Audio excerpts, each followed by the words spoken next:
ख्वाब में चावल देखना, इसकी क्या ताबीर होती है? ख्वाब में चावल देखने की बहुत अच्छी ताबीरें हुआ करती हैं। प्यारे व्यूवर्स, ख्वाब में चावल देखने की अच्छी ताबीरें होती हैं। अगर कोई शख्स ख्वाब में देखे कि चावल हासिल करता है, यानी उसके पास चावल हैं, तो ताबीर है कि अल्लाह पाक उसको माल हलाल अता फरमाएगा और खैर व मनफत हासिल करेगा, क्योंकि चावलों की ताबीर माल और मनफत से ली जाती है।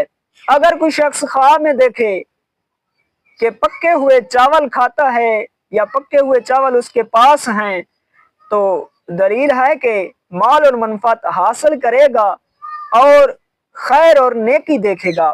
अगर कोई शख्स ख्वाब में देखे कि बिरयानी या पुलाव खाता है या उसके पास है, यानी उसको कोई आकर बिरयानी देता है या पुलाव देता है, तो दलील है कि खैर व मनफत हासिल करेगा।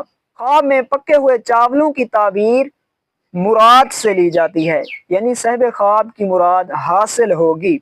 अगर कोई शख्स ख्वाब में देखे कि चावल लेता है या फिर खरीदता है, तो इसकी ताबीर माल और मनफत से ली जाती है, खैर और बेहतरी से ली जाती है।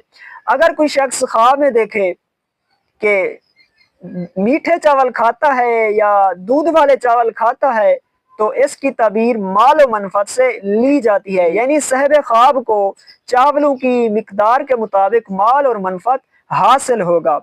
और ख्वाब में चावलों के साथ रायता और दही का देखना ये अच्छा नहीं होता, इसकी ताबीर गम, मुसीबत और रंज से ली जाती है।